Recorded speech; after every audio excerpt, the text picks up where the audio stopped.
Bat family, and welcome to Holy BatCast, brought to you by real fans for real movies. You can find us all over social media on Facebook, Instagram, and YouTube. Just search for Holy BatCast, you'll find us. And if you're a big fan of the show, you want to support us, you can do that on Patreon. You can go to patreon.com/holybatcast. As always, no pressure, it's all good, but a big thank you to all our patrons who do help us out, makes it that much easier to keep the show going. So a big thank you to you guys. You are awesome, and your generosity is very much appreciated. We're a proud part of the Real Fans Podcast Network. You can check out those shows at rf4rm.com. And as always, I'm your Bat host, Andy DiGenova. You can find me on Instagram, Blue Sky, and Letterboxd. It's just my name, Andy DiGenova. On this episode, we got some stuff to talk about. We're going to talk about a new Superman movie that was announced today.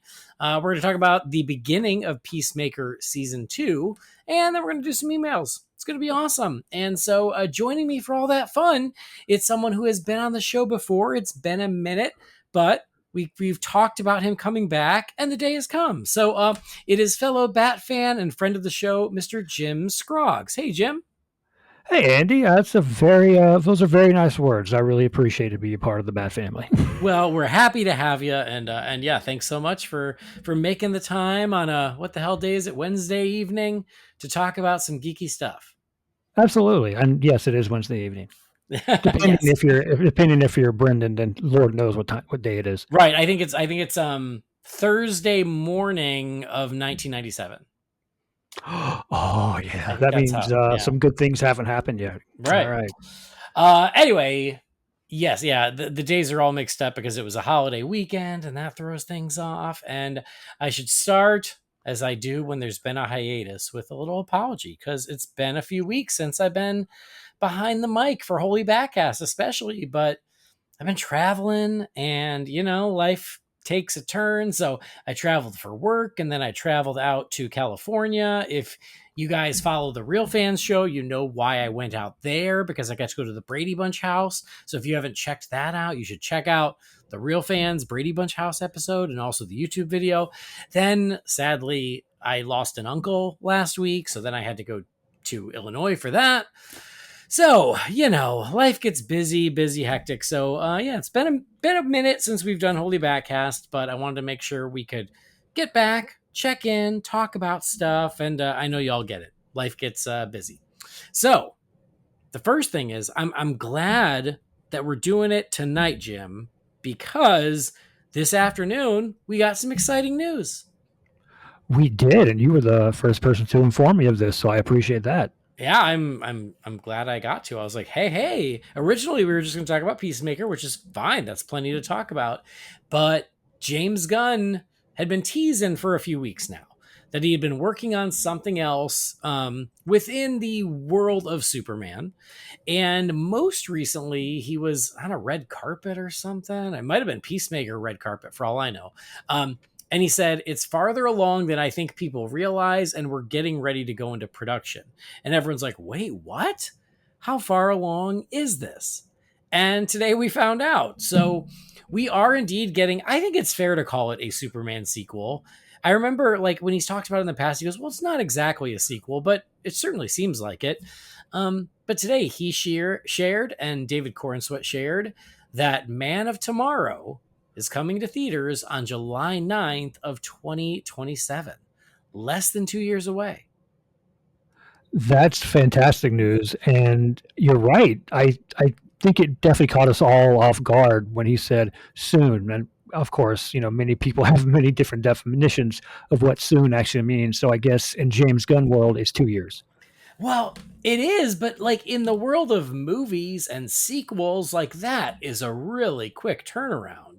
Which we'll talk about, but overall, first of all, I think I know, but for anybody at home, I don't know what you thought of Superman. So what'd you think of Superman? And then how are you feeling about getting a follow-up so quickly?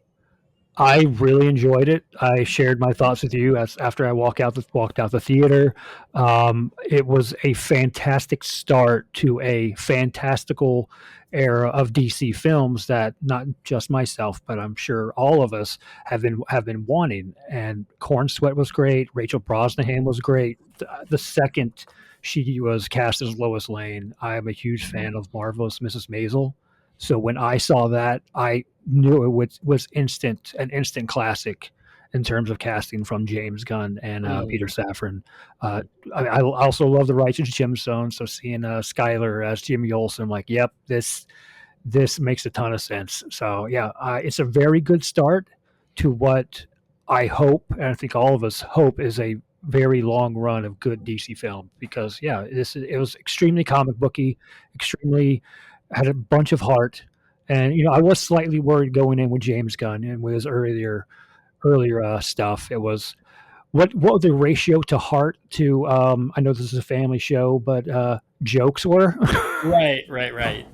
But I think that's, at least as he's gotten older, that has reversed. There's more heart, as opposed to the jokes that were might seem off putting to some. But for the most part, yeah, I think it's a fantastic start to a great character.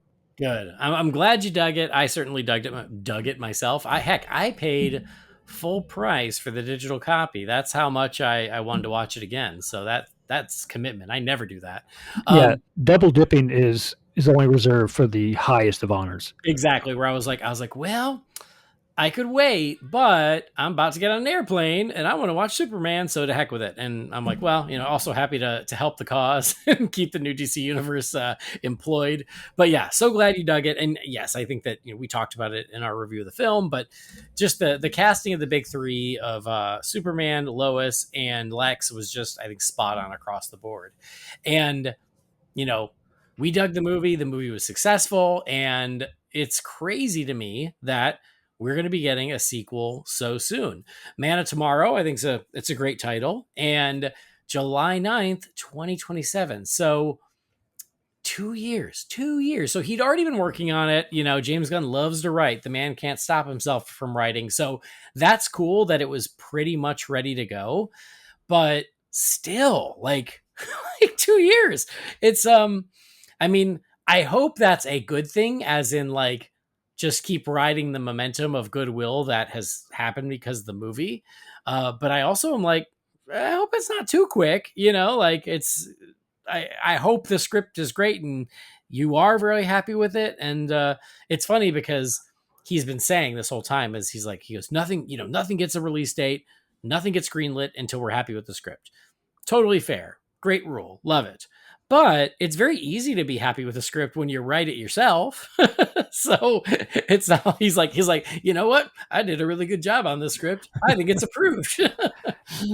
You're right, and I'm no screenwriter. I wonder if in the original draft or early drafts of Superman, he wrote so much that he was able to cut it down to where he liked the first film, but still have an idea of, like, early on where he would go with a sequel, and he kind of just filled in some gaps and all that. Because you're right, considering the film was just released in the last 3 months, it's already out for home viewing. I have a feeling there was probably some stuff left out of the original draft that he really liked but couldn't use. He's like, I will save this for the sequel, and then filled in some of those gaps. That's my guess, but Yeah, I'm sure that's part of it. And also, he finished writing the first movie 2 or 3 years ago, right? Before they shot it, before they edited it, before they released it. So he's had a couple of years to go, what do I want to do next? What happens after this? So it's not like he was starting from scratch, and then it seems like he's been writing as he went, which is great. It's a nice head start. So it's wild to me that we're going to get three Superman adjacent movies 3 summers in a row, because we have Superman this summer, next summer we have Supergirl, and then the following summer we're getting Man of Tomorrow. it's fantastic. And for those Superman fans who have been waiting, not just for this quality of a film, but at this kind of clip, I couldn't be happier for them. Yeah, I hope that again the momentum builds and that each one does better than the one before, and it's a great, rising tide, if you will. But yeah, I mean, I'm super excited personally because I love the first movie. I'm looking forward to Supergirl. I'm excited to see what's next. I just hope that, like, sometimes it's good to let people miss you a bit before you come back. But so yeah, the 2 years I think could be a double edged sword. I think for people like us who love the first movie, who are like, yes, give me more, I want more. That's great. I just I hope that it's all good. Um, the release date July 9th, 2027, and he also included an image of Superman standing next to Lex Luthor, but Lex Luthor is in his power suit. Ooh, I mean, just based on the first film and the trailers, at least before I saw the film, when you saw that kind of muted green and muted purple, I think they're the Raptor suits. Yeah. Is that Hmm. correct? You saw that, and of course with Ultraman, it's like, yeah, that's got to be the next evolution of, Lex being not just publicly embarrassed, but his ego has to be just completely shattered, Hmm. and that will only make him matter. And in reference to my email about the film to the Wayne Manor mailbox, it will make him an even bigger. Yeah, yeah, yeah. Right. A bigger Brendan. He'll be an even bigger Brendan. Uh, yeah, I mean, this is something we really wanted in the first film. Obviously, it was teased because the Raptor suits were already 90% of the way there. And so after the movie was done and we still liked it, but we're like, but we didn't get the power suit again. So I appreciate that James Gunn is like, okay, you know what? It's time. And he's making that promise from the very beginning, from day one. So, you know what? Jamie Drewley, if you're out there listening, your day has come. He's in denial. We chatted earlier and he goes, yeah, yeah, I'll believe it when I see it. I'm like, okay, but James Gunn's doing this just for you, Jamie. So I think you should be grateful. But yeah, I think that Lex in the power suit is something a lot of fans have wanted for a long time, including myself. I remember speculation after Man of Steel. There was talk of like, what if Lex picks up Zod's discarded suit and turns it into the power suit? Like even back then. So I love the idea of finally getting the power suit in a movie. It's a great next step after the way the first film ended. So for me, this is all good news. I'm psyched. I can't believe we're getting it as soon as we are. But again, I'm totally into it. I I have to agree with every single word of that sentence. I don't think I'm going to add anything else to that. Well, exciting times. So yeah, next June is Supergirl, if I'm remembering correctly. And then the following July will be Man of Tomorrow. And then theoretically, in October of that same year will be the Batman Part 2. So, yeah, nuts, nuts, nuts. But this is about to go into, well, I don't want to say about to go into production. They're going to start pre-production. They announced a release date. So onward, and they only got 2 years. So they're going to start jamming on it. But they have started filming Clayface, which is also worth a mention. Yes, I saw a few of the I don't say set pictures, or not necessarily paparazzi pictures, but a lot. It seems like a lot of Easter eggs for this film. But I'm definitely interested in what's going to happen. Think I saw someone comment say something like, "If yeah, if a man with who looks that good got messed up that bad, of course, you'd be angry and turn into a big pile of goo." Yeah. So I've seen a little bit just kind of in passing. I haven't sought it out, but I've seen enough. And I'm such a nerd that just seeing a police car that says Gotham City Police Department makes me excited. And so, we've seen some of that, just kind of signage that it does take place in Gotham, which is awesome. A couple shots of our Clayface looking kind of disfigured, but still very human. So we shall see how it all goes, but it's exciting. And I do wonder, like, now that they're in production, they're filming, which is awesome. It's great to know what's happening. When do they do the official, like, reveal photo of something, or do they? they never did it with Supergirl. All they did was the photo of her sitting in the chair in the back of her head until we saw her in Superman. So it's like, do they do some sort of reveal photo of Clayface, or are they going to be able to keep it under wraps for the next couple months? I feel like they'll and I know the movie itself wasn't that great, but the marketing around it was fantastic. Every time I think about should they release an image or should they not, I think of Godzilla from 97. 98, but 98, I'm sorry, yeah, I'm sorry. yeah, his foot is as big as this bus. That Exactly, things like that. yeah, And, I hope I hope they don't, just because, at least in my mind, when I think Clayface, immediately I go to the animated series, and yeah, I don't think they can quite achieve that look, but as long as, the trailer, looks good, I'm okay with not seeing it, not yeah. seeing the final form. I think that we'll assume the final form is CG, maybe. Then again, Metamorpho was practical, so you never know. But yeah, I'm thinking he probably will be, and if that's the case, they probably can get away with shooting the whole movie without revealing it.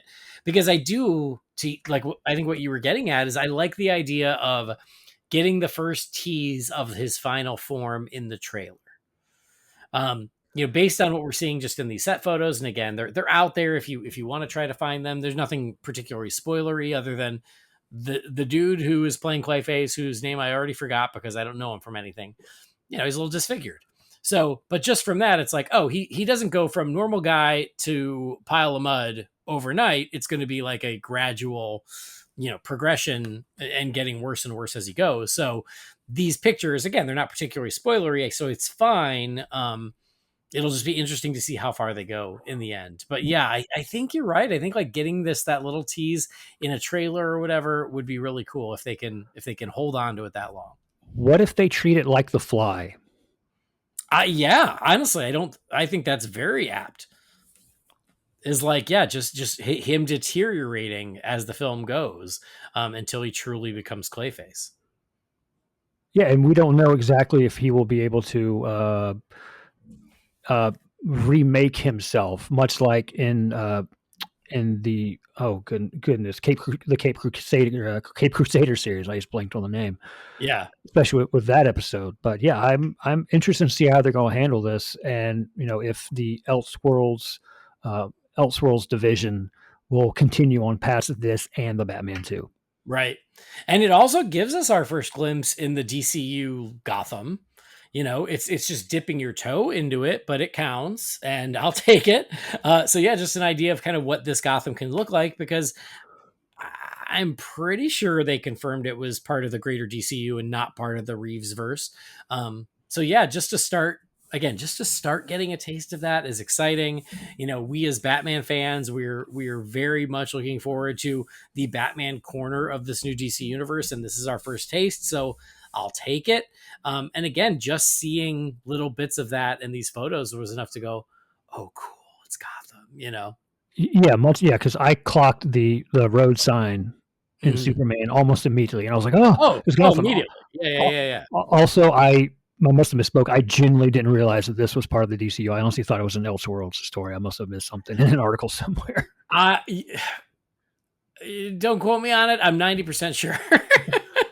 I'm pretty sure that they said this was DCU, but yeah, to your point, like now you're like, oh, I'm second guessing myself. Are we sure? I think so. We'll see.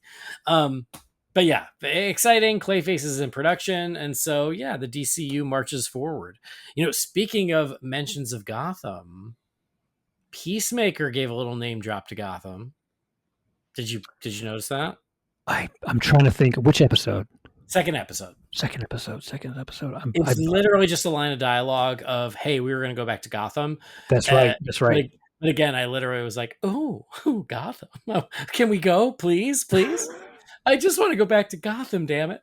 But anyway, so yeah, Peacemaker is back. We have gotten the first 2 episodes on HBO Max, and I wanted to check in on it, but I want to do spoiler free just in case, and people aren't caught up yet. We'll talk spoiler free. We'll give the spoiler warning. Sorry if the name drop of Gotham is a spoiler and you're going to be mad at me. You're going to write a really bad email. But anyway, sorry. That was your little spoiler. But now we're going to chat about it. And then once we get into the specifics, I will give the spoiler warning. But we're 2 episodes in. Peacemaker's back, and Jim, you're all cut up. Yes, sir, I am. I've watched Great. each episode twice. Look at you. I wanted to do that, but I did not do that because I have 2 kids who I can't watch it with and also demand a lot of my attention. So that's fine. Last night, I get Harley to sleep way later than she should, but that's my daughter. And so I'm like, I got to watch Peacemaker before I go to bed myself. I got to do it. Got to stay awake another hour. And I did it. But anyway, it's back 2 episodes in, and spoiler free overall thoughts, Jim. For episodes 1 and 2, correct? Yeah. Just we'll do it as a duo instead of trying to keep it all separate. So far, everything I've seen of Peacemaker, I've enjoyed. I am a fan of the wrestling that happens to be professional. So anything with John Cena, I am almost immediately on board. Oh, interesting. He's like fantastic in this role. I will say with the first season, I've listened to y'all's episodes first, then went back to watch because I just wasn't I couldn't, add another show to my queue. So I was like, oh, I'll let them guide me through it. But I went back and watched, and everything y'all said was correct. But yeah, this second season of Peacemakers is fantastic. The characters are just as I remember, and I think that with the how can I put this, the expansiveness of some plot lines so far could be really interesting in how the rest, not just how a quote unquote smaller character like Peacemaker, how it could affect the rest of the DCU. Yeah, it's first of all, I agree. You go back, listen to season 1. It's not that I wasn't looking forward to it, but coming out of the Suicide Squad, I didn't like Peacemaker much because of what happened in that movie. I didn't really want to see his further adventures. And then season 1 really changed my mind. I loved it. Thought it was great. Really surprised at how much I dug it, how much they got me on his side, and then how much I really enjoyed the new characters as well. So season 1 of Peacemaker was such a nice surprise because it was something that of course I was going to watch it, but I was just like, I wasn't psyched for it. And it was great. Now we're in season 2, and we thought we knew what season. I don't want to say we knew what it was going to be, but we had theories on where we thought it could go, knowing that now it was going to be folded into the new DCU. And it is not what we thought, but in a really good way. It's a lot more unexpected. It took a turn I didn't think it was going to, but I really like where it's going. So 2 episodes in, I'm digging it. It's great to be back with this group of characters. What do they call themselves? The 11th Street Kids? Yes, I believe that's correct. So, so I love being back with them. I like how ambitious this season is in doing something new and going to new places. It's nice to see the repercussions from the end of season 1. And it's also nice to see how it builds off of and addresses things that have happened in the greater universe. I do think that James Gunn was telling the truth when he said, you don't need to watch anything else to understand Peacemaker. What's funny is prior to season 2 coming out, Superman hit digital, and people were like, hey, it's still making money in theaters. Why is it hitting digital so soon? And James Gunn is like, well, I wanted people to make sure that they could watch it before they watch Peacemaker. This is one of those times where I'm going to call BS. I don't believe that's true. I think he was spinning it. I think the truth of it truly is studios have learned that if you put it on digital 4 or 5 weeks after its theatrical release, they get a whole nother revenue stream from digital sales from people who might have skipped the theater, but it still feels like a quote unquote new movie. So they will pay the premium price to watch it at home. I think it's all about the dollars. I assume that whatever they get from that PVOD sales is worth putting it on digital 5 weeks after the theatrical release. And I think James Gunn was just trying to make it sound nicer of like, well, I wanted people to be able to watch it in case they wanted to watch it before Peacemaker, because you don't need to watch Superman to watch Peacemaker. There are references, but they make total sense if you don't see Superman. So it's not like Superman is required viewing to make sense of Peacemaker. It's not. It's definitely what he said, which is if you know it, you go, oh, okay, I get it. And if you don't know it, it doesn't matter, which is good, because Superman was very much an all ages superhero movie. Peacemaker is not all ages. Peacemaker is very adult, especially in the first episode, which you might have seen stuff around. Um, so, it's a Peacemaker is a hard R, Superman was, I think, a soft PG-13. So there's that too. But regardless, doesn't matter. My point is there is connection to Superman, but it is not must view it. It is not must see viewing. You don't have to watch it. Peacemaker itself, I think, is really creative so far. It's really entertaining. When that first episode ended, the way it ended, which we'll talk about in a second, once we get over the spoiler wall, I was like, oh, wow, that's really smart. And now I can't wait to see where this goes.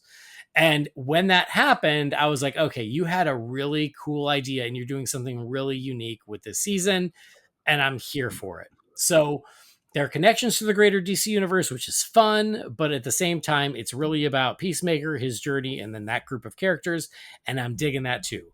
There's some good laughs. There's some good new characters. Tim Meadows has joined the cast. I love Tim Meadows. I've always loved him. I've always thought he's hilarious from his SNL days when he was on the Goldbergs. I love Tim Meadows. And so bringing him in was unexpected. We saw him in the trailer, but he's really fun. So yeah, and then like bringing in Rick Flag Sr. and how he's going to shake up the status quo of what's happening in the DC universe, especially as it relates to his son and Peacemaker. All that is great stuff. So yeah, all that is to say, I dug the hell out of the first two episodes. There was one bit that felt a little too much like they were doing like comedy riffing improv that I was like, I don't think this is as funny as you guys seem to think it is, but whatever, it happens. That happens in James Gunn stuff is I'm here for like most of the stuff, and then every once in a while something like that I'll be like, okay, let's move on.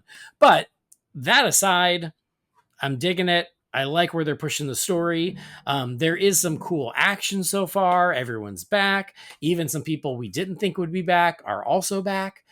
So yeah, first two episodes so far so good as far as I'm concerned. That's a perfect summation of the first two episodes. So I'm ready to get over the spoiler wall if you are. Okay, great. So anybody at home, it's on HBO Max. Check it out. Don't watch it with the kids. But it's a hell of a good time, especially if you like season one. If you have not seen season one, you're missing out. I went in with the lowest of expectations and I was very pleasantly surprised, and season two so far so good. But we want to speak freely, want to get over the spoiler wall. So if you haven't watched them and you're worried about being spoiled, jump ahead to the Wayne Manor mailbox. That's cool. Or pause, go watch, not quite 2 hours of TV and enjoy Peacemaker and then come on back. But spoilers are fair game in 3, 2, 1. Okay. Jennifer Harcourt is a future action star. Yeah. Here's the thing, right? She is married to James Gunn. And so, you'll see like snarky remarks about like, oh, James Gunn's wife, blah, blah, blah. And I get it. But she's so damn good. Like, I'm not even mad about it because she's really damn good as Harcourt. And you're right. Like, in that first episode, that bar fight, holy shit. First of all, it was brutal, but it was so well done. She's great. Fun fact, I met her at a wedding. She was very nice. But very small, just a small little person. And then when I'm watching this and she's just kicking ass and I'm like, oh my gosh, she's so little in real life. And she's just kicking these giant guys' asses. Yeah, she's awesome. Speaking of like the consequences of season one. So it ends with Waller's daughter. Oh God, her name, Adebayo. Is that yes? Right? Adebayo. She basically outs Waller and like all the things that she's been doing, and she goes public with it. And you're like, yeah, right, power to the people. And now they're all paying for that. Where Harcourt has been fired, she lost her job. The only one who's still working at Argus is Economos, who is Steve Agee, I don't know how you say it, but It's Steve Agee. Steve Agee. He's the only one who's still working for Argus, and even then, they don't really trust him because of his connection with Peacemaker and that crew. Um, Waller is gone for now, and that's where Rick Flag Sr. comes in. But yeah, it's like it felt like such like a go guys, and then it's like no, but there are still consequences to those actions, and so everyone's in kind of a bad spot at the beginning of season 2, and that's where we catch up with them. And Harcourt, she is, because she has nowhere to focus her energy. Her whole life has been serving the government, doing this job. She's got nowhere to do it, so she's out there just picking fights because it gives her that like adrenaline rush that she needs. And it is a, I don't want to call it a commentary, but real life comes into play in that speech when she, when I can't remember what the guy, what his role was within the office. I think it may have been a therapist or something like that. But it's like you have toxic masculinity, and she goes off on him. It's like, but if someone is trained to be a weapon and then it gets discarded, that is a real life thing. Mm-hmm, mm-hmm. So I'm not I haven't served. I respect those who serve, but talking with people who I know that have that is a thing. So that was an interesting sequence and setting up her. You can tell she has anger issues, you're right. The scene was great, but I'm kind of glad she got her teeth kicked in Right. because she was already having a bad day anyway. Yeah. What could make this worse? Yeah, for sure. I mean, yeah, like that's what gives her sense of purpose. And so she's got to find that somewhere else. And so she's a bit lost. She doesn't know what to do with herself if she doesn't have her job. And I think that's an interesting journey for her character to go on. Let's back it up, though. Let's back it up to the first big surprise and I would say fun little thing that was spoiled for me before I watched the first episode is thankfully they did, hey, here's what you missed on season 1 of Peacemaker, or hey, here's what happened in season 1 of Peacemaker. And they did a little retcon there. Yes, they did. I'm still confused a little bit, but you're the expert. Maybe you can walk it through me and talk to me like I'm 5. I don't know what the question is, but the retcon. So at the end of season 1, after the 11th Street kids, they defeat the bugs and they're walking away from that final battle all beaten and bruised. The Justice League is there waiting and they're too late. They're late to the party. So it's just kind of a funny gag where Peacemaker was like, yeah, you guys are too late, a-holes, or whatever it is. And everyone was in silhouette with the exception of Aquaman and the Flash. They actually showed up and did it. But that was sort of the big connection to the previous universe. And so going in, we knew that like, hey, how does Peacemaker work? Because it was obviously part of the old DCU, but now it's going to be part of the new DCU. And James Gunn's like, yeah, we'll address it. And we all assumed that Peacemaker was going to end up in an alternate universe, which is now the new DCU. But instead, what they did is they're like, no, this is the new DCU because all we have to do is say that wasn't the Justice League, that was the Justice Gang. And so they reshot that scene with the Justice Gang from Superman. So it was now Guy Gardner, Hawkgirl, and then the silhouettes of Superman, Supergirl, whatever. I thought it was a very fun way to do it, to just basically be like, hey, it's part of the new universe. Let's forget that Justice League thing. It was the Justice Gang, and let's just move forward. I thought it was fun.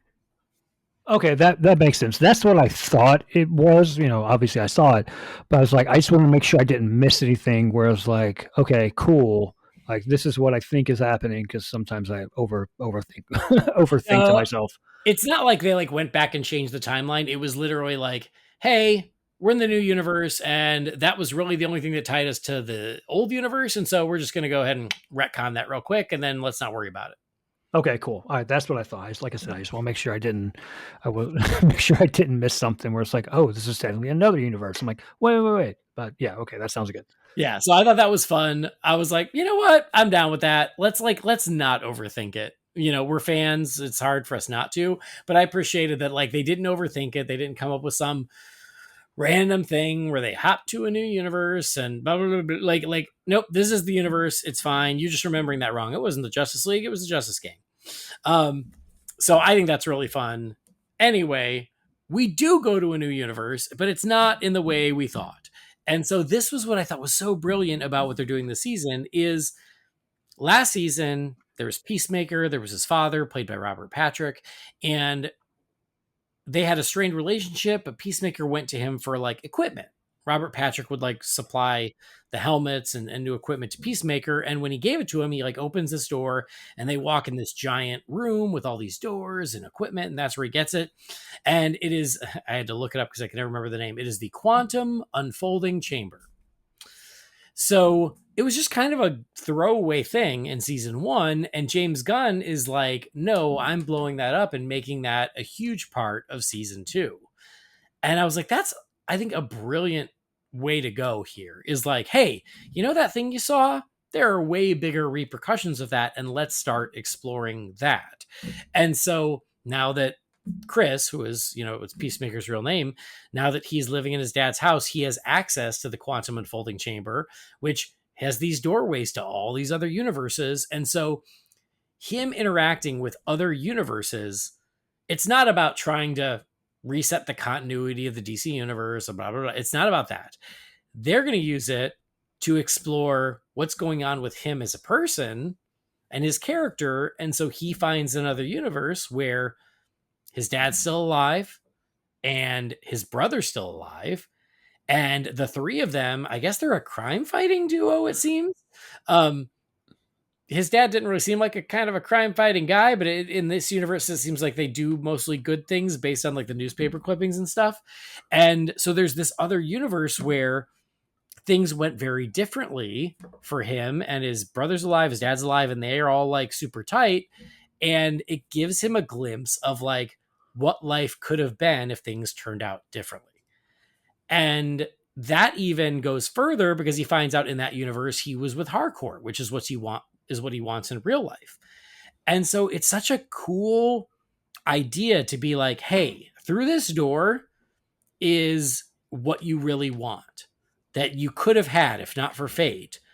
And there it is, kind of almost taunting you, but you're stuck in this shitty reality. But that's reality. That other thing isn't real. And it's like, I think it's such a great character dynamic for him of being like, oh, through that door is what I've always wished for, but it's not my reality. And now throughout the season, we're going to see him lean into that of like, I'd rather spend time in the world that's not my reality than my actual reality, because my actual reality is miserable. Yeah, and it's the classic story, or at least a classic trope of wanting what you can't have. And I think seeing his performance when he's walks through the doorway, walks through the home, and like you said, see all the newspaper clippings, and sees his brother, played by actor, I blanked on his name, but he's a fantastic tight end in The Replacements, Keanu Reeves football movie. Also, Pam's boyfriend, Roy, Oh, from yeah, The yeah, yeah. Office. Yes. It's David something. I'm sorry, I blanked on his name. But yeah, seeing John Cena's face when he sees his brother and his dad, it's like he's seen a ghost, but in a more disbelief fashion, the expression on his face. And it was some of the stuff that we saw with him and his brother and his dad, even though it was kind of short moments, it was very sweet. Yeah. Oh, for sure. And I think it was like the little featurette after episode 1 where they all kind of talked about it a little bit. Or maybe it was in a clip I saw on YouTube. I don't remember where I see things anymore, but James Gunn even said like, there's that scene where John Cena, he's in there. They mistake him for the version of himself that lives there. And like, he sits down and he has a drink with his brother and his dad.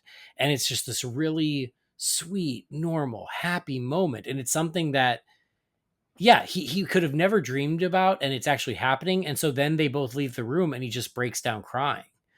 And like, I felt that. Like, imagine imagine getting to go have one more meal with someone you've lost, right?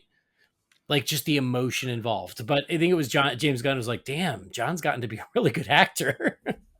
With the fact that he was able to just break down sobbing when they left. Yeah, it was a very powerful moment, not just from John Cena, but from Robert Patrick and his brother. I yeah, like every time he would walk through that door, it was one of those things where it's like this. I want to see more of this, but also how heartbreaking will it be? Yeah. Well, and I think it was again, I think it was in that little featurette where Robert Patrick said he ran into, was it Steve Agee maybe? And Steve was like, "Hey, excited about coming back to Peacemaker?" And Robert Patrick's like, "Wait, I'm coming back to Peacemaker? I died." And Steve's like, "James Gunn's got an idea." And what a brilliant way. I mean, like, cuz Chris is already like riddled with guilt about killing his own father. Um, Again, season one ended with him so almost being haunted by the memory of his father, and now he's face to face with his father again in a reality where things went differently. Again, like this is all really great character stuff to explore, and all very unexpected, but I think really like great grounds for storytelling. Yeah, absolutely. I think that the way it's I don't want to say Robert Patrick is a one note actor by any means, but seeing him from the first season and other roles, and then seeing him in this season, and actually not even really hope. I really hope he's doing a majority of the dancing in his suit in the open I because wonder. I that's wondered. that's incredible. Yeah, like he's it's a nice, I won't say change of pace, but it's nice to see Robert Patrick like very seem very normal, if that's the Mhm, best way to mhm. describe it. Yeah. Well, you mentioned the opening. We got to talk about the opening. They did a new one this year, which I guess is a thing. I can't quite say it lives up to the first season, but it does an admirable job. It's super fun. I dig the song. My biggest thing is I'm like, I know that these guys aren't dancers, but like they're still not together, and it bugs me. I'm Oh like, no, I'm pretty sure I saw Steve Agee uh, off time a couple times, but you know what? It's fine. I see a lot of them off time in the back, and I'm like, I wish I didn't notice, but I do notice. And I guess there was a thing about because Michael Rooker's going to show up because of course he is because it's a James Gunn thing. Um, like Michael Rooker, they shove him all the way in the back because he, I guess, had a really hard time. But regardless, it's fun. The new song is fun. I dig it.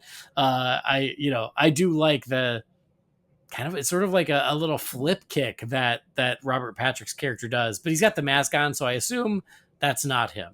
Um, but what I love is so in the in the collapsing, no, not the collapsing, the unfolding chamber, the quantum unfolding chamber. There's all the doors. One of the doors opens up, and it's this alien, and I love that alien is dancing around in the opening credits. Yeah, because I saw it. I saw him there, or it, whatever you want to call it, and I'm like, did I miss something? But Right, right. then you see it, like, okay, that makes sense. Yeah, so I just think that's hysterical. But yeah, the opening's good. I'm into it.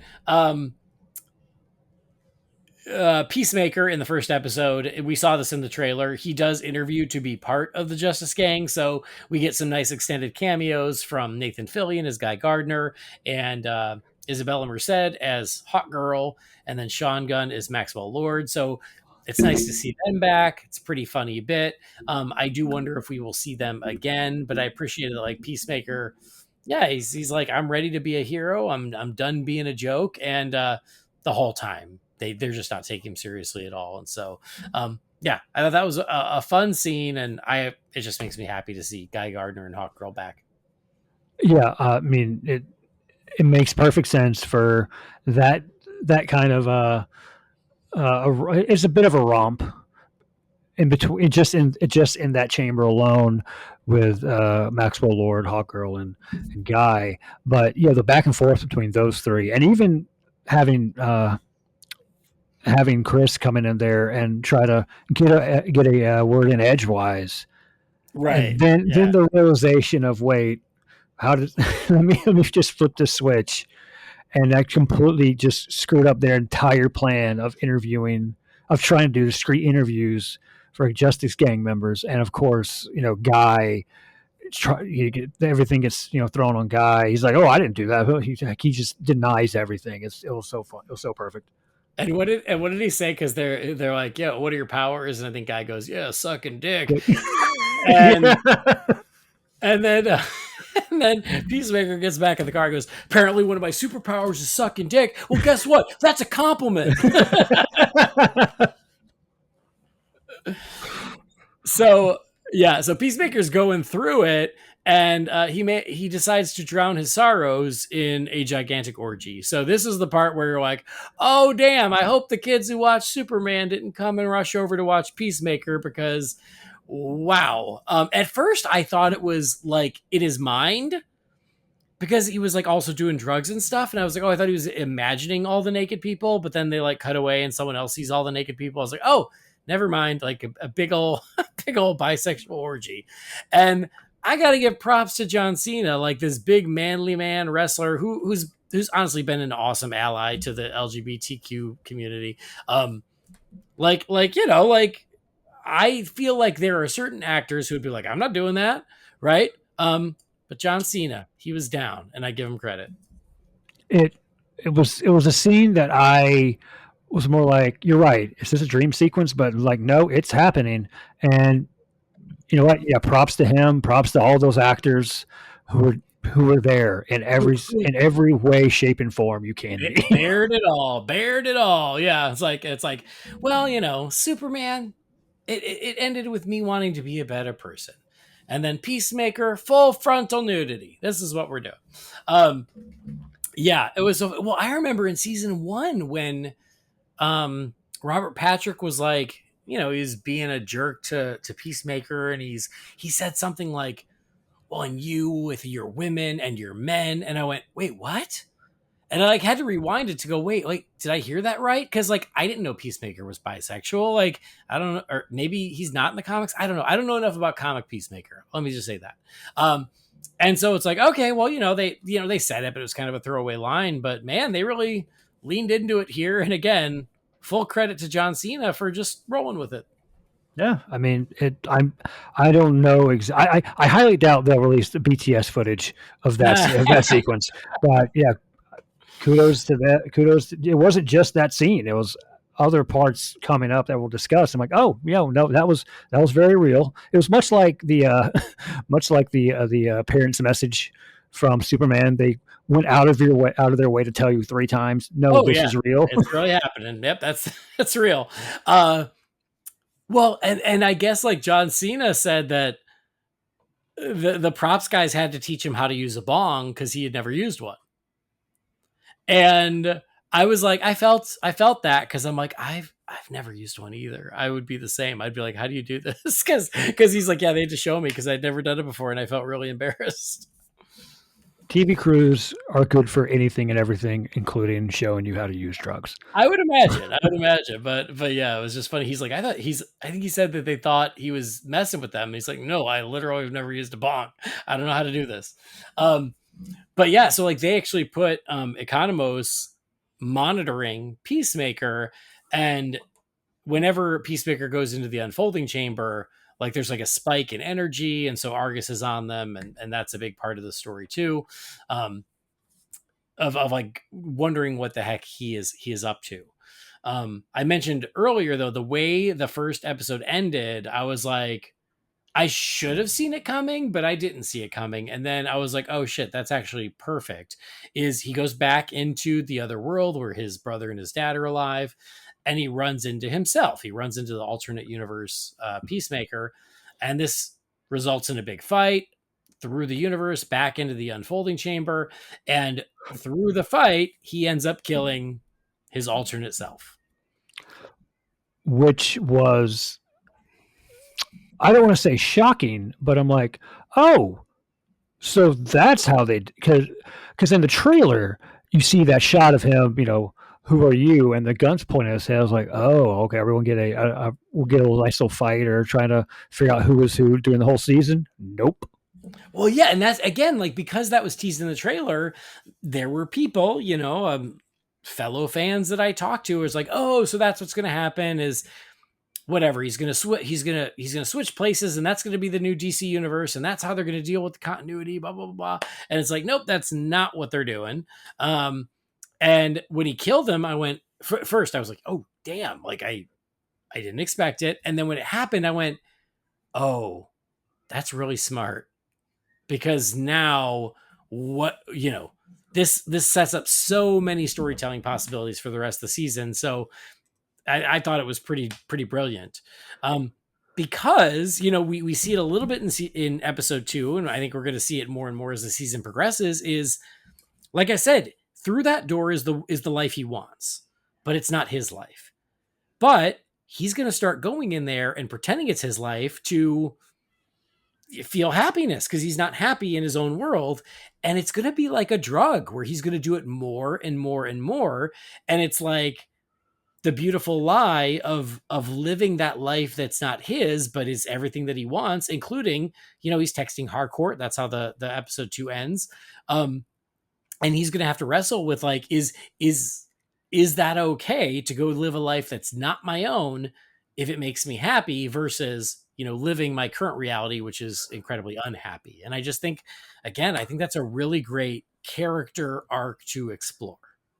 You're right. It is, and it's a classic sitcom trope. I don't want to dumb it down by any means, but it's also that's something I recognize as a classic sitcom trope of being on 2 dates with 2 different people at the same time. It's just to an elevated Yeah. point. I didn't connect it like that, but heck yeah, I can see that. So yeah, it's going to be interesting. And yeah, that's why Tim Meadows comes in, and he's basically keeping an eye on Economos, because they don't trust him, which they shouldn't, because Economos, first of all, he's the one who like looks in, he sees the orgy, and he's like, just lots of naked people. But then he realizes that Peacemaker has this door to this other dimension, and he does not turn him in because it's his friend. And so because of that, they send Tim Meadows almost as a babysitter. So the one part that I just like, it didn't work for me, was like the whole back and forth with Tim Meadows and his gang about like housewarming gifts. Like that one just, it didn't work for me. But then, oh, sorry, go ahead. I was gonna say that needed to be like 2 minutes shorter. Yeah, it just was too much. And I was like, this, it feels like an improv sketch that was allowed to go too long. But then when he gives them all their code names, that killed me. That cracked me up. Whereas Mexicali, Pony Boy, titties. I don't know if it's just because I've seen a bunch of oh god, oh man, a bunch of Instagram reels for that musical, but hearing someone called Pony Boy, I'm like, it just unlocks something in my brain from like 7th grade. Yeah. Yeah. Reading The Outsiders, so I'm like, wait, what? Okay, sure, we'll go with that. Yeah, the names cracked me up. That it was so funny. And then Eagly also returns for the season. Single-handedly defends Peacemaker's home against Tim Meadows and his crew of agents, or whatever they are. The second they got in the house, and I either saw or heard, a screech, or maybe it was a POV camera of Eagly, I was like, oh, he's about to bust up everybody in this place. I kept being afraid something bad was going to happen to Eagly, because in the beginning of the first episode, like he goes missing in the unfolding chamber, and it's because he finds the other door. And then in this one, he attacks them, but then like we don't see him, and I'm like, oh god, like just don't do it. Don't do anything bad to Eagly. And so far he's okay. He's safe. But yes, him, and he eats one of the dude's eyeballs. That I don't know why, but in the last 4 years, James Gunn needs to get off this eyeball thing. Well, you know what? I felt bad for that guy. I was like, listen, I didn't. Okay, he's invading Peacemaker's house. He's probably not a great guy, but he doesn't seem like a bad guy. I feel bad that he lost an eyeball. I know he's fictional, but it's still bugging me. Anyway, so yeah, that was great. Nice to see Eagly get back in on the action. We got the return of Vigilante, who is also my favorite. I just think he's hysterical. I like him. I appreciate that he's the one the Peacemaker calls to clean up the body of the other Peacemaker. it's it's almost like a obviously I know this is Holy BatCast, but it's almost like if Batman treated Robin like his own personal servant. Right. Yes. Yes. Was like, yeah, you call me when you need my help, but you don't call me when you're having an orgy. That was hysterical. But yes, I love him. I think he's so funny. Um, to go back, another thing that I really liked is that, again, going back to the Suicide Squad, I was pissed that Peacemaker killed Rick Flag. I get it, and within the context of the movie, I get it. But man, I was not a Peacemaker fan after that. I was Team Rick Flag, and I love that this season is confronting that head on. They certainly mentioned it in season one. It didn't go away, but I love that in the season it is a huge deal. And bringing in Rick Flag Sr. and bringing in oh my god, what's the actor's name? Frank Grillo. Frank Yeah, Grillo. love him.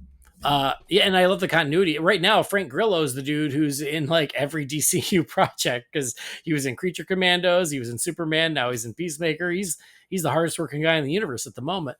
Um, I love him taking over Argus and immediately being like, "Give me the file on my son. I need to know what happened." And now it's like Peacemaker's going to pay for what he did to Rick Flag Jr.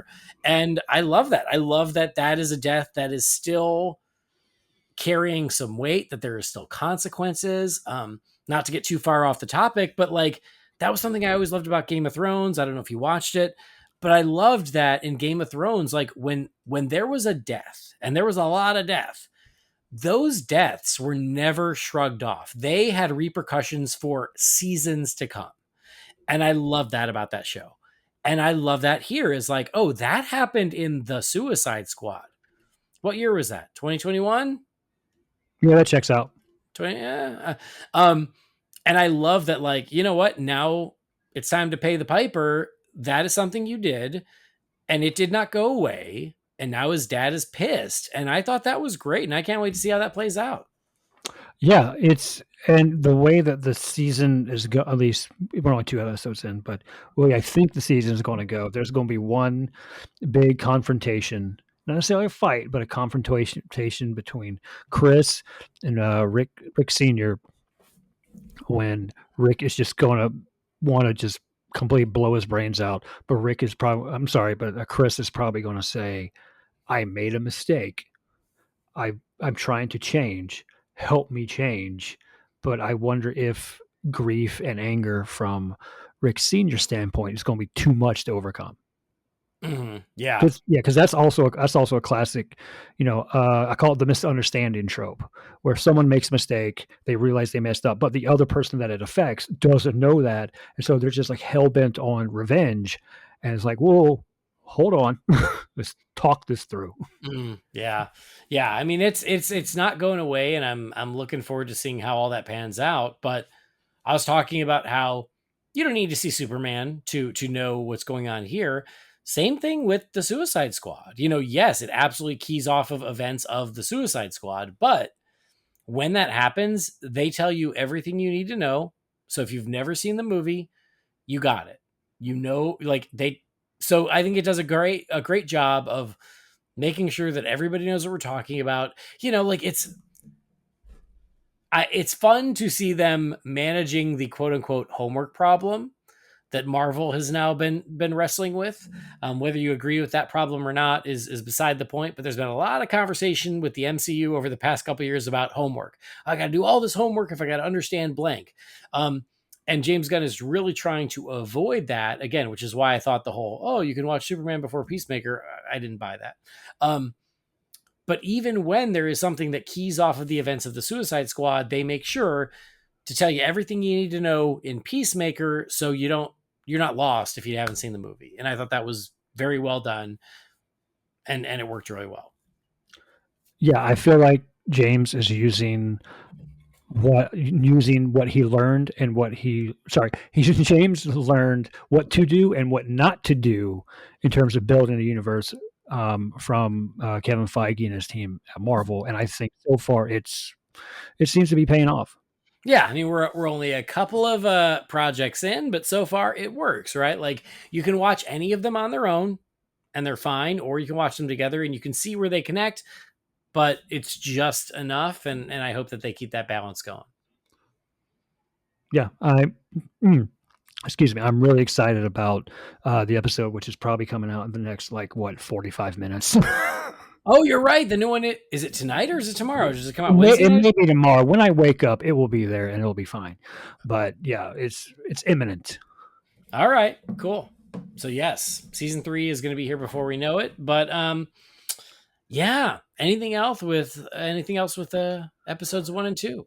I think that might be it. I mean, I think everything we touched on are the things that I remember. The scenes between Harcourt and Chris, especially when early on when he went over to ask how the job interview went, and it's clear they're still angry, not necessarily at each other, but just a situation, and that didn't go over well. But I feel like I think the best is yet to come because it's clear James Gunn is going to hold nothing back, Mhm. especially from the fact that we're 2 episodes in, and a lot of, I don't say problems, but a lot of things that we thought were going to happen didn't, and it's like, oh, okay, cool, this is where you're going. I'm on board with that.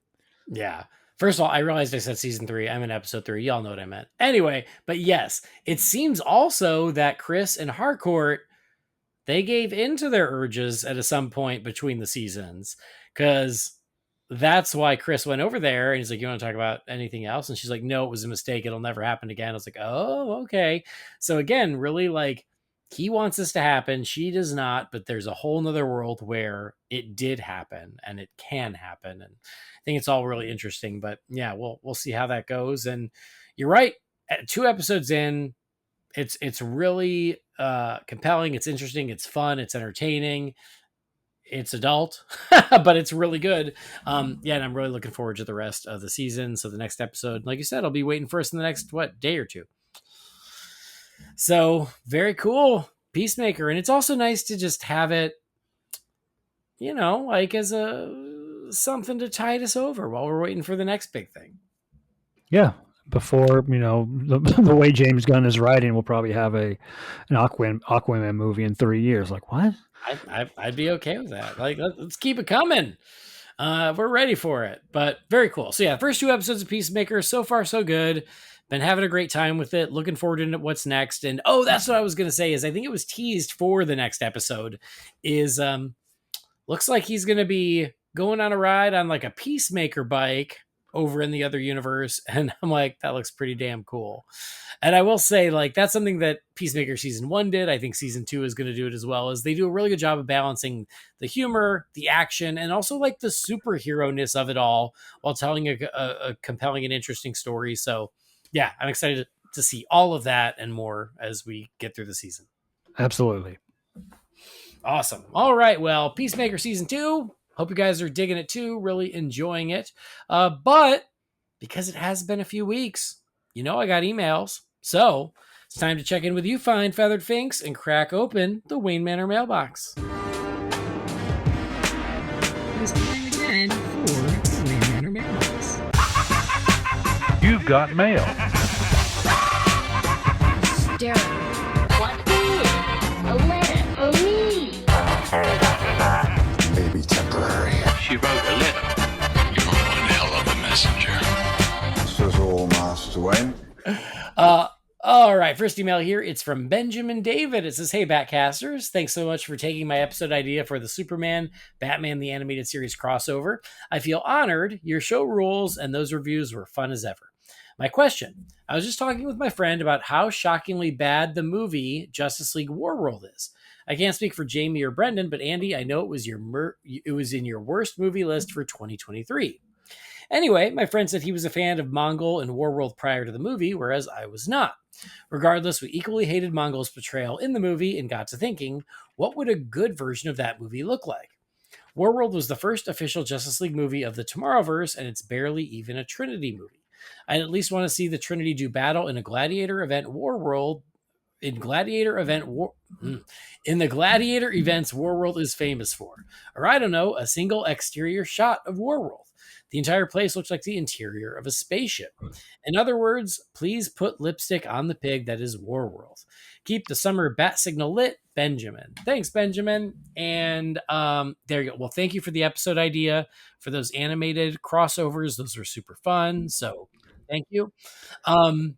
And Justice League Warworld, yeah, it was terrible and I hated it. And it was literally my worst movie of that year because I can't even really find anything good to say about it.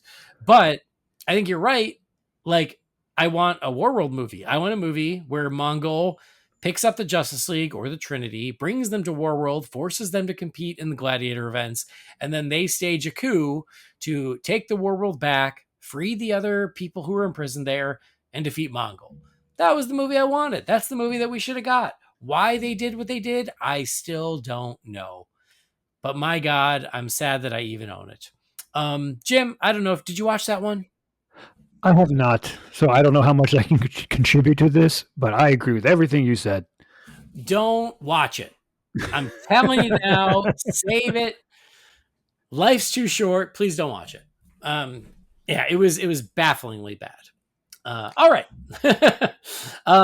Next message is from Matthew. It says, "Hey, Batcasters, the line delivery from Corin Sweat in Superman when he said people were going to die sold me on his performance from the moment I saw it in the first trailer, and the scene in the movie only intensified those feelings. What a great way for the filmmakers to quickly show that they understand the character. Are there any lines that just scream, 'This is Superman,' that come to mind for you in any movie or show, animated or live action?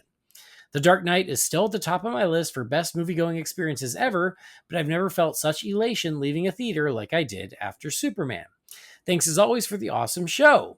P.S. Throwing in my 2 cents for a weird DC crossover, Batman, more specifically Bruce Wayne, versus Hannibal Lecter in a psychological thriller action movie. Thanks, Matthew. And interesting, Batman and Hannibal Lecter. Why not? I'm down. I'd buy that for $1. Cool. And I'm glad that you loved Superman. So, a line of dialogue that screams, 'This is Superman' from any version. Jim, any thoughts? Okay, I've listened to the show probably since, oh God, when was I living in Marietta? 2016, 2015? So roughly about 10 years. I have waited to say this thing on this show since then. Oh. It's not a line of dialogue from Superman. It is a sequence. It is from Man of Steel in Smallville when he comes out of the bank vault. Superman's walking through the soldiers. Their guns are slowly dropped or, not raised. Walks right up to Christopher Maloney, doesn't say a word. Christopher Maloney says, "This man is not our enemy. This man is not our enemy." Gives him a little head nod and flies off. That is, in my opinion, that's peak. That is Superman. Mm-hmm. Not a line of dialogue, but just that moment. It's like that's Superman. And I hope that Corn Sweat gets a moment like that. He's got a lot of good moments, especially talking with Lex about I'm human too. I feel that speech there at the end. But in my opinion, as of right now, that's the top Superman line of dialogue or lack of. Mm-hmm.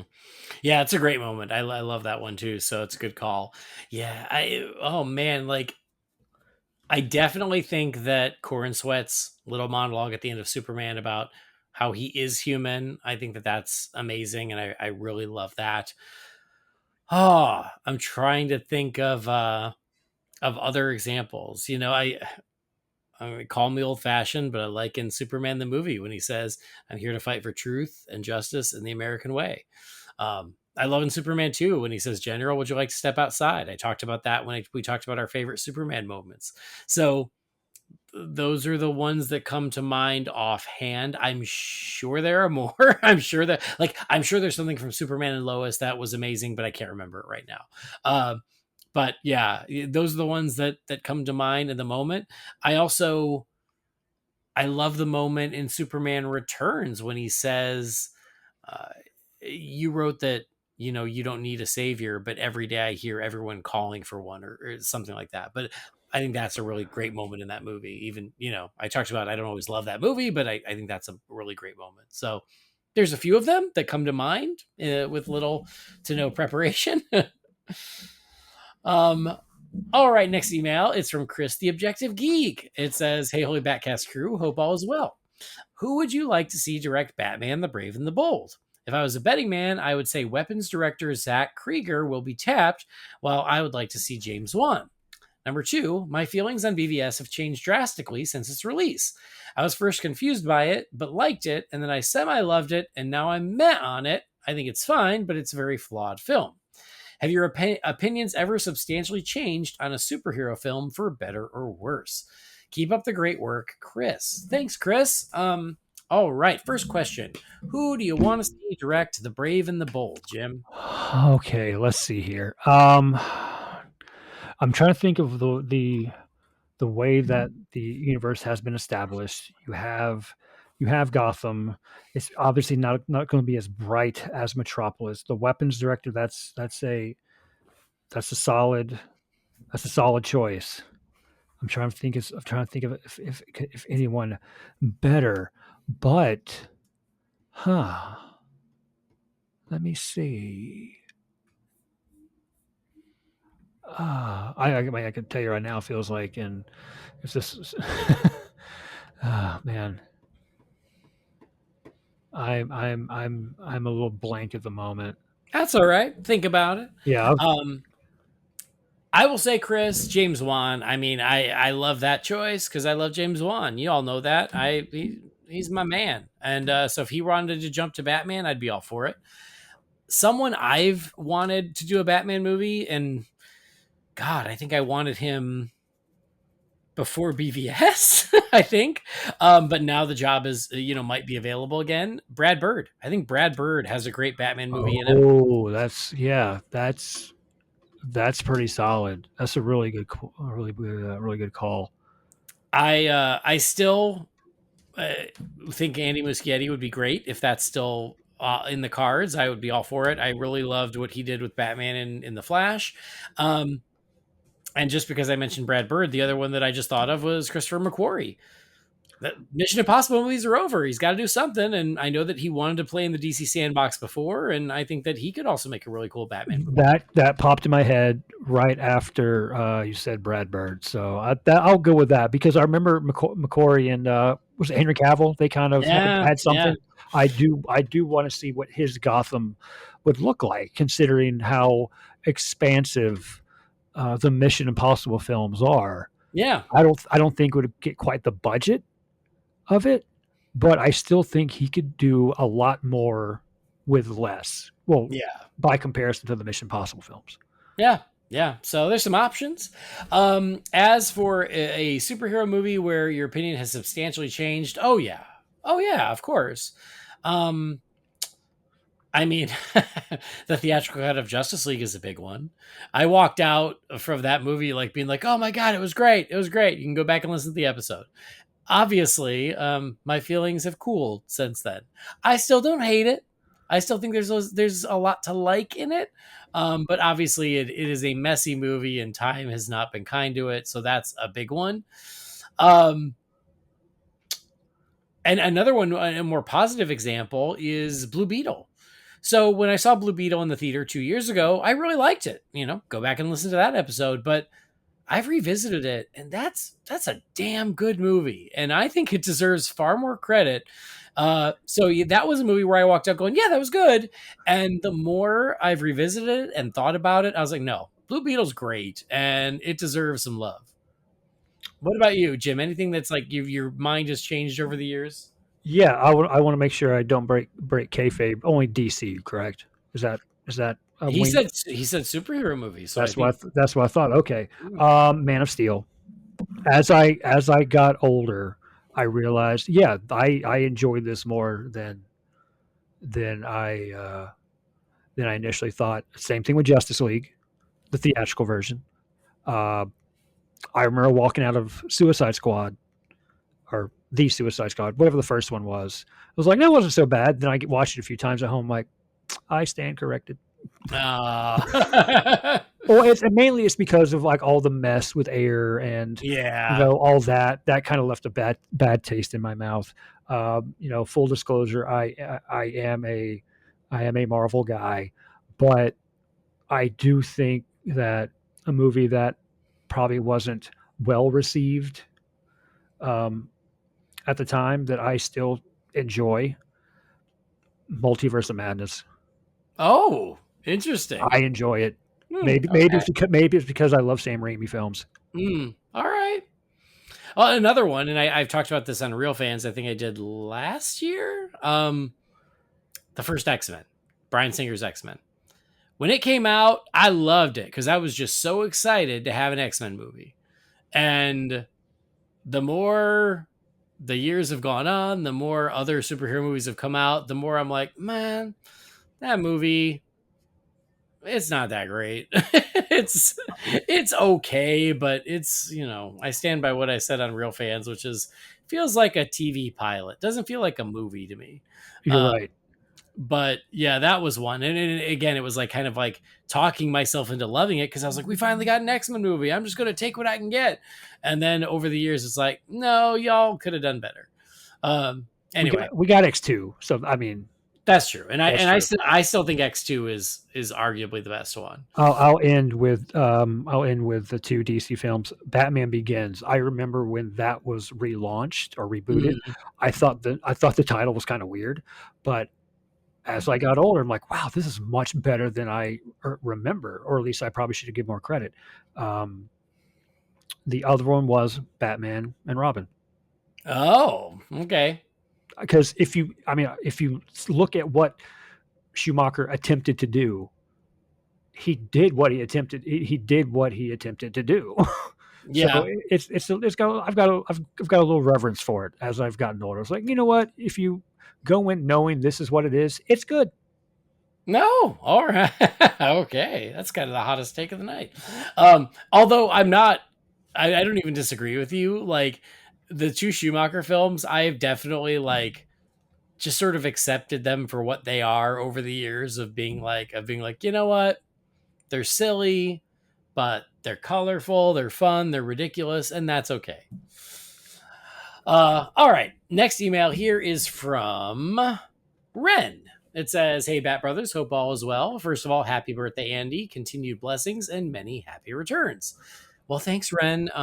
Yeah, it was already a few weeks ago, so that's how long it's been. But thank you. It said, "Second, like Andy, Tim Drake is my favorite Robin, especially the DC animated universe version. One of my favorite moments in Nighttime is when Brainiac is blasting Superman with electricity that is clearly causing pain to Superman, but that doesn't prevent Tim from trying to stop Brainiac. As he charges at Brainiac, Tim gets knocked down by the energy, but he gets right back up to try and re-enter the fray, only to be held by the mind-controlled Bruce. It's a small moment, but speaks volumes about Tim's courage and determination. We rightfully praise Kevin Conroy, Tim Daly, Mark Hamill, and many of the other voice casts from the animated universe, but I want to shout out Matthew Valencia because he does a wonderful job in the role of Tim.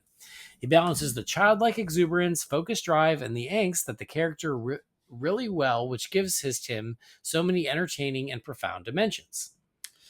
Second, oh wait, no, that was second. Third, it's been mentioned on a few occasions how James Gunn took inspiration from Grant Morrison's All-Star Superman. While I understand why you gentlemen aren't the biggest Morrison fans, All-Star Superman is one of my favorite comic book series. One reason is Morrison's approach, which was to honor the creators and the many interpretations and eras of Superman's history by representing them as stages or trials during Superman's lifespan. That's why so much of All-Star Superman can be viewed by some as bizarre or unusual, but it was Morrison's way of being inclusive of the Superman stories that were written before him. Another reason I enjoy it so much is because it culminates in Lex Luthor seeing the world through Superman's eyes and finally understanding why Superman is so kind and compassionate. This revelation is somewhat similar to the speech that Superman gives in Gunn's film when he explains to Lex that his greatest strength is being human. On to my question. Would you consider doing a villain tournament, aka Fantasy Nerdball 2, for Superman's rogues? I'm sure there would be a lot of coordination and logistics to deal with, but the villain tournament, or the Batman villain tournament, is one of my favorite episodes, and it would be fun to hear the arguments made for Superman's greatest foe. As always, thanks for all that you do. Keep shining the bat signal bright and ensuring that Jimmy's signal watch keeps on ticking. All the best, Ren. Thank you, Ren. And thank you for sharing your thoughts on Tim Drake and All-Star Superman. As for a Superman villain tournament, maybe. As you say, it will take some logistics and coordination, but I am not opposed, so I appreciate the idea. If you're going to do it, start in February, go into March to coincide with the NCAA basketball tournament. Okay, great. I'll do that. Great. All right. Next email, it's about Peacemaker. It says, it's from Imad Alaguz. It says, hey guys, Peacemaker season 2, episode 1 builds on Superman and further builds the DCU. I haven't been that excited about DC since the BVS days, and we all know how that went. I was the only person dancing at that party, and there was no music. I'm all in for a universe that I can enjoy with everyone. I'd love to hear your thoughts on season 2 as it comes out. Would you consider having a chat about the episodes that are out when you make your episode? It doesn't even need to be a deep review. I'm so excited and would love to hear your thoughts on Peacemaker. Well, good news, Imad. There you go. Ask and ye shall receive. This one's for you. It's for nobody else. If anybody but Imad listened to this episode, you shouldn't have. This wasn't for you. This was only for him. But no, yeah. So there you go. Hope you enjoyed our first chat. And yeah, I think we'll check in on Peacemaker as the season progresses. I think that'll work. Next email is from Cormac. It says, hey guys, recently The Dark Knight re-released in my cinema and I got the opportunity to see my favorite film of all time on the big screen. My question is, if you had the opportunity to see one Batman film or DC film on the big screen again, or for the first time, what would it be? Keep up the good work. Love the show. Thanks, Cormac.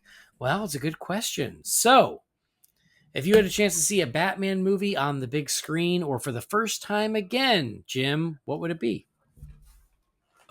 Okay, so I think I would want to see The Dark Knight in IMAX, because I don't think I ever got a chance to see Dark Knight in IMAX. Yeah, I'd say that's my choice, because as much as I love Returns, because that was the first Batman film I saw in theater, I think Dark Knight in IMAX, especially for that opening scene with the Joker heist, I think that would be worth the price of admission alone. Yeah, that's a great call. I might even agree. Well, fun fact, last week they re-released Batman and Batman Returns in Dolby. So got to go see those on the big screen again, which was awesome.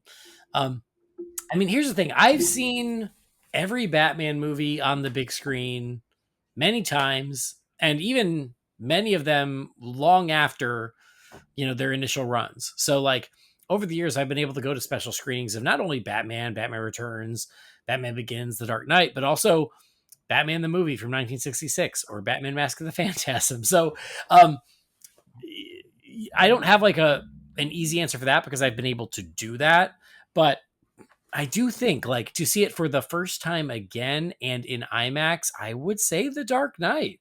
Like watching that movie for the first time was just an unforgettable experience, and it was amazing. And yeah, I would love to relive that one. So I think that's the answer. I'm with you, Jim. This isn't necessarily Batman related, but in the last week, I saw the Jaws 50th anniversary 4K re-release in IMAX at the Air and Space Museum. Yeah, that's okay. It's allowed. You're allowed to talk about it because I went on Monday, but not at the Air and Space Museum. I just went to a movie theater. Yeah, it was pretty cool. Because last at IMAX, I'm like, oh yeah, that's right. I just saw Jaws, and I'm pretty sure Andy did too. Yeah, I went on Monday with my dear friend Michael Lyons, and he and I talked about Jaws with Jamie for the 50th anniversary on Real Fans, and we saw it in 4DX, which is the seats move and it sprays water and there's wind, and it was really fun. It was a really fun way to watch it. We had a great time, and I'm always down to watch Jaws on the big screen. I haven't seen a 4DX movie yet. There's a theater here in the DC area, but I know I want to wait for a good one, and I'm not saying the movie I'm about to say is not good. I love it, but there's going to be showings of Dogma in 40X, and I don't think that would. Oh, I don't know if that would get the entire hmm. 40X experience for my first time.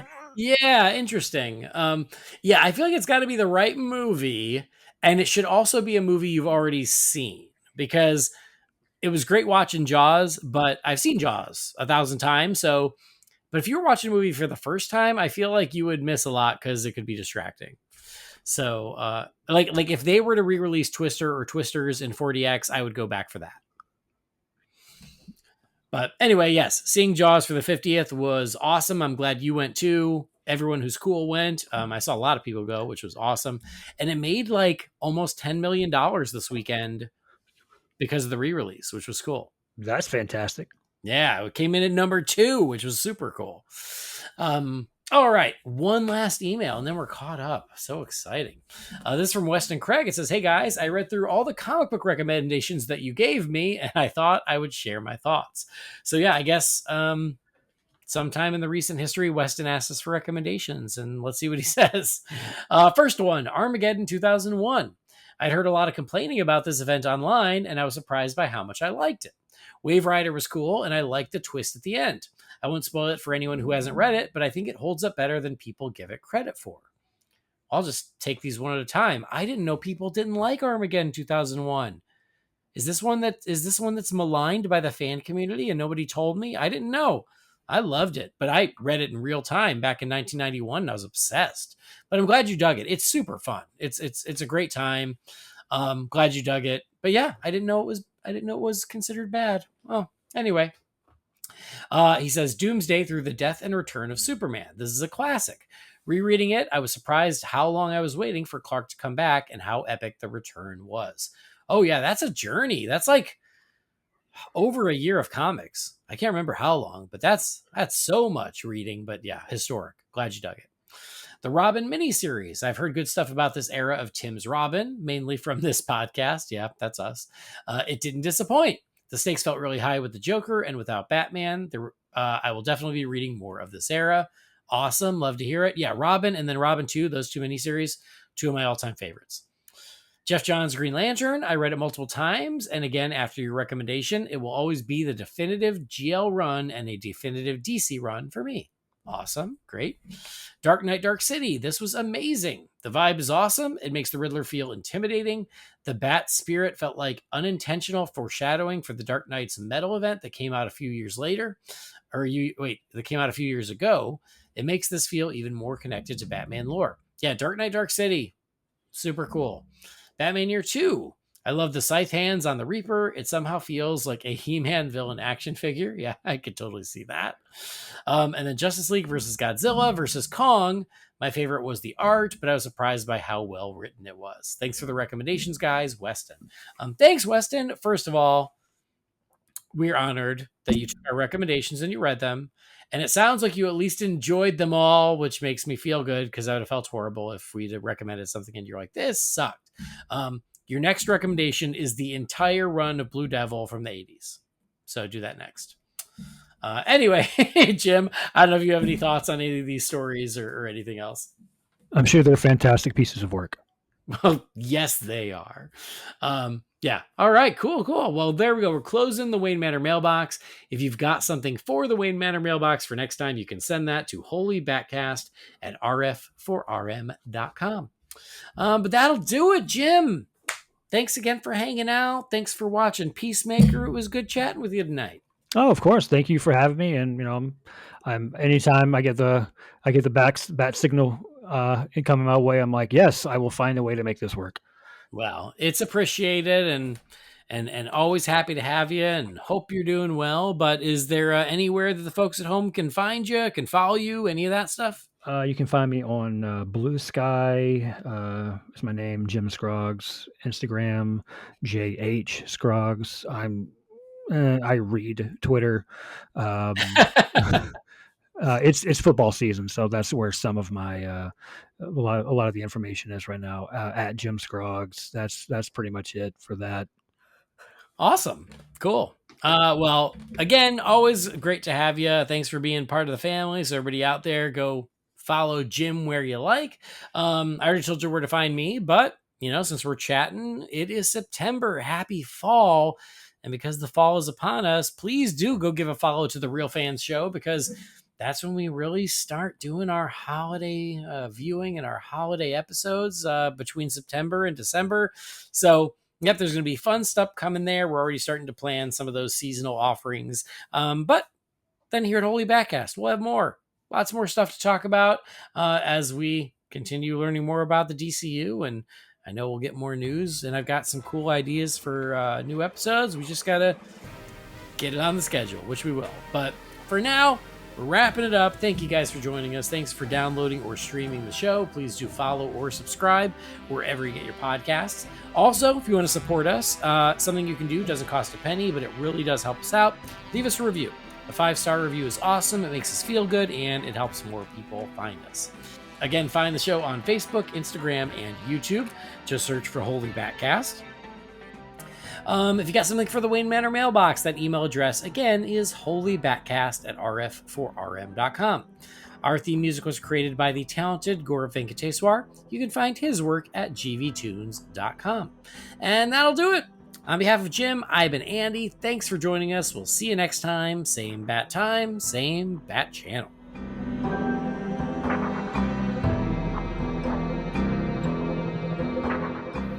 Holy BatCast is not affiliated with Warner Brothers or DC Entertainment. The views and opinions shared by the participants are theirs and theirs alone, and do not represent the companies or organizations they happen to work for.